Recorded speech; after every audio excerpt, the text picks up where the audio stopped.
Hello and welcome to the Midwest Motoring Podcast, sponsored by Hagerty. My name is Matt Pasakonis. I'm your guys' host. I'm joined in studio by my good friend and co-host, Mike Andreski. Mike, thanks for joining me, buddy. How's everything going? Thanks, Matt. Everything's good. Good, man. So I'm so excited for everybody to join us today. We got a lot of great things to talk about. Like always, we are sponsored by Hagerty. Get out there and enjoy your car. Get out there and enjoy the ride. Make sure that you have a guaranteed value policy that covers your car for the full value of that car that's guaranteed through a policy like Hagerty. And make sure you join with their Hagerty Drivers Club. Even if you don't have a car with us, feel free to join that Hagerty Drivers Club to get access to our member-only events, discount partners, as well as all the great media content from our magazine, our YouTube channel. It's probably the best value in the automotive community right now. Plus, I still believe we are doing our year worth of Motor Trend On Demand if you sign up for Hagerty Drivers Club. So it starts at $45, can go up from there. Just go out and do it. Honestly, get out and do it. So today on the podcast, we've got a great couple topics to talk about. We talked about last week the Nissan Z Proto, and we're going to talk a little bit more now that it's been revealed. And we got some in-depth looks at this car from that. I think it was like an hour and a half long presentation. It was a pretty long presentation, as well as the Z Fest that was going on. So we're going to talk about that. We're going to talk about we're going to do kind of the top 5 cars that are dead in 2021. But there's a huge list. There's about 17 models out there that we're going to talk a little bit more about, but we're going to dive deep into about 5 of them.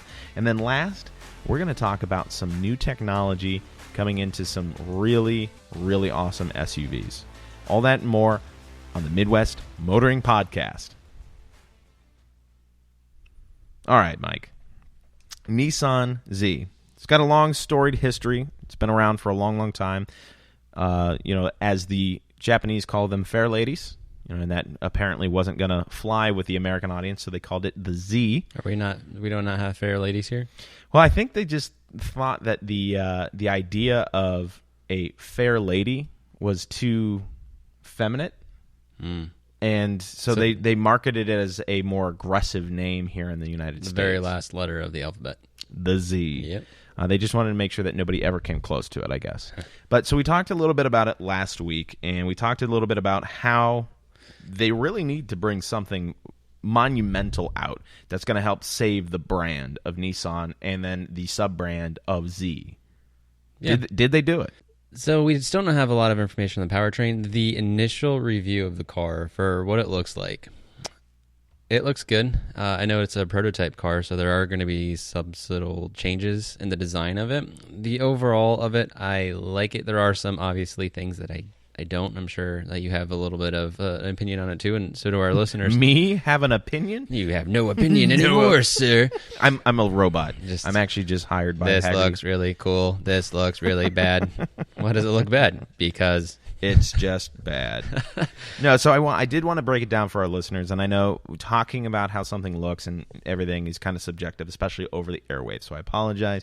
But we do want to kind of break it down and talk about some of the big points that the Nissan Z designers really came up with when they were looking at it. So I know they wanted to look more of the retro style, so a lot of the concepts that they put on the new car were the retro style just modernized. Dude, I honestly, looking at the exterior of this car and some of the stylings just as a whole, as the designer said, and I probably should have the designer's name, so hold on.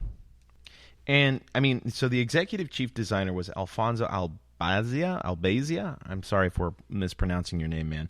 Alfonso Albazia was, like I said, the executive chief designer, and he said in the interview on the big live stream and with Motor Trend as well later on that they really hearkened to try to bring in the 240Z, which was really the first Z, and then, well, at least here in the United States, and then bring in the 300ZX, or I'm sorry, the 300Z, not the ZX, into their design language. And we'll kind of talk about like where we see it in the Proto, but they really wanted to make sure that people knew that like that's the design they were going after. They wanted to meld the classic, initial Z and then bring in the more modern. And I think one of the powerful points that Alfonso had said in the kind of the stream rather was that when he first started, he knew of the 240s and the 280Zs, and when he walked in to see the 300, he thought it was just like a spaceship.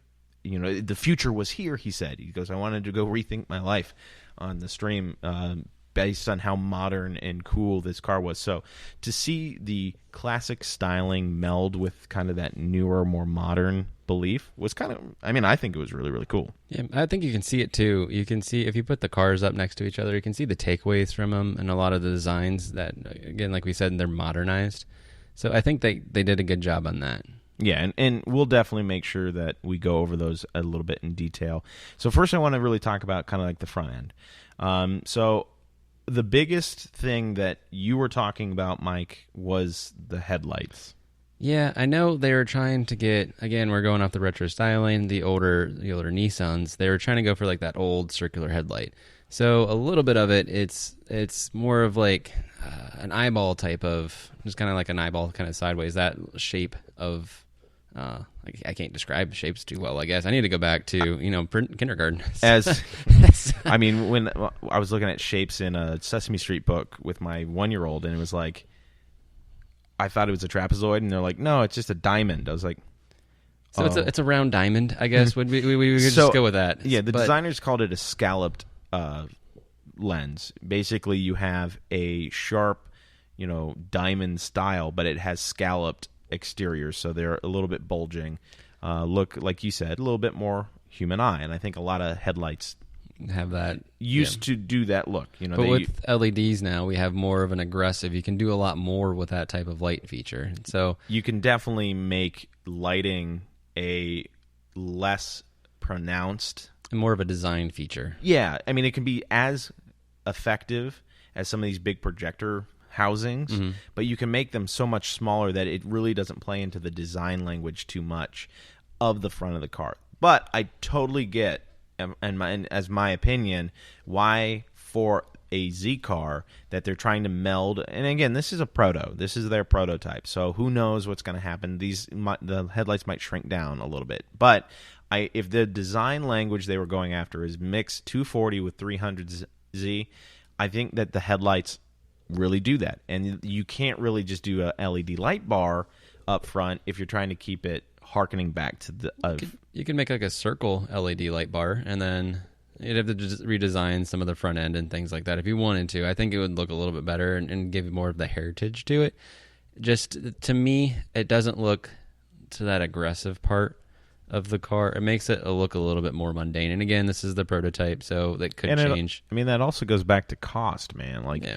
They've said that they don't want to make this car to be the next super big flagship. It will be the flagship Z, but they want to still make this a mid-tier achievable sports car. So the next thing on the front end, we are very opposed on the headlights. I think they look cool. I like the slit scallop look with the LEDs kind of running on both sides. I like the LED running lights. I'm an Audi fan because of that. Well, everybody anymore has LED running lights. Well, so now they look good. Like you said, with those new, just really small, like square LED projectors that a lot of cars now have, especially some of the nice high-end ones, they don't have those daytime running light, like swoops and circles and shapes and stuff anymore. They're just going to the light. Right. So the lights are big. The other thing was the grille. Okay, so I'm undecided on the grille, and here's why. When you look at the front of this car, it is a open rectangle. It looks like a return vent for an air duct in your house. Yeah.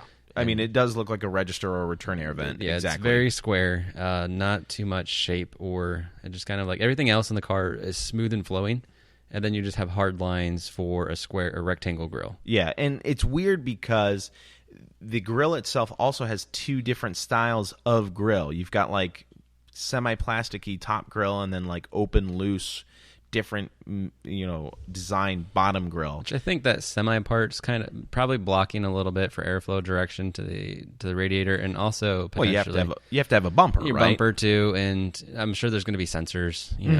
Hopefully they're going to be inputted into that. I hope they have sensors. If not, come on, it's the 21st century. Yeah. But a lot of people are complaining that it just looks like it's just been like a square cut out of the front and put on. Well, if you look back at the original 240, It is a square cutout. Put it on the is a front. square. Yeah, it's just a square. It's a rectangle grill. However, a lot of people are pointing out that it was cut by a bumper. So there was an actual outside exterior chrome bumper that split that, big gaping grill and made it less obnoxious. And so Gave it more depth, and it gave it a style too. So you have, the grill sits back a little bit. The bumper kind of runs in front of it, so you have more of a design feature with it. But there have been some renderings with people putting like another like a scallop or like a louver up there, like one of those like air dams that you would see on the sides of a drift car or a time attack car up front. And it does kind of break up that front a little bit. And who knows, maybe that'll be, they'll go with that. But the other thing I'm noticing up front is that other than that big open grill, there's really not any other ducting or like fake grills or fake vents and things like that. And as much as I appreciate the Proto being like, hey, look, like we don't need all these fake vents and things like that. I mean, I kind of think they're cool. Like if they look good, there are some that look real bad, and you're like, that's clearly a fake vent to be a fake vent. I'm looking at you, Honda Civic Type R, but I don't see any vents for braking. I don't see any of the vents for louvers or aerodynamics. So maybe it makes it look clean. I could see something maybe with a Nismo version where you actually have some functioning on it. Again, increasing the price and actually have like brake coolers, air brake coolers and things that go along there. Maybe even some hood scoops or something too, just to get more air. I really think, and I agree with you completely on that. It is a clean look is what is happening. So the front end looks great. I mean, minus that rectangle, I think I could get used to it. And if you look back at like the 250 or the 350Z, like that was really weird looking. Like if you really look back at it, it's not the best looking mouth, right? And there's a lot of aftermarket bumpers that people put on that kind of help. But so I digress. So the grill, hit or miss. So I'm undecided on that. The side view.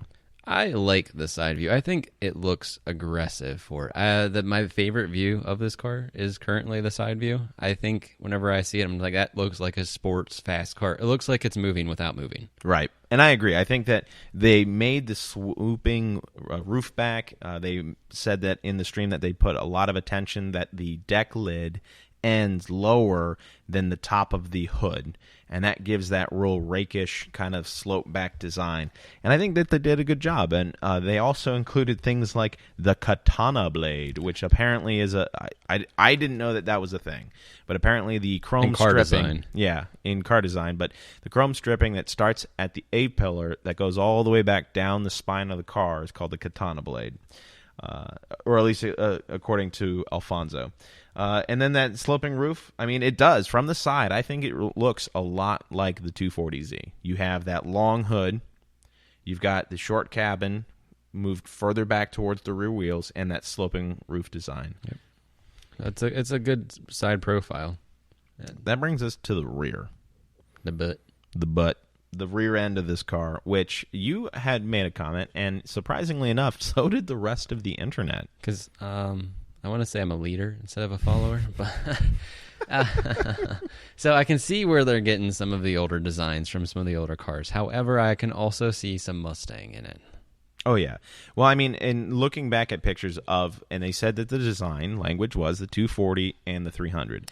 And if you look at the rear end of a 240, or I'm sorry, at the rear of the 300, it's very much just like the rear bumper of this car. It is. So you've got like these oval-ended rectangles, like two stacked on either side. That's your brake lights. The old 90s look. Yeah. And they modernized it with, as they said, edge-lit LED brake lights. And you are not wrong that it looks a bit Mustang-y. What did you say? That I'm not wrong? Mustang-y. No, I'm not wrong. I'd neither confirm nor deny. So you're agreeing with me. I appreciate that. I mean, I do, but at the same time, I can understand where the design language of multiple cars influences other cars. So I do think that this car has some style cues that way, but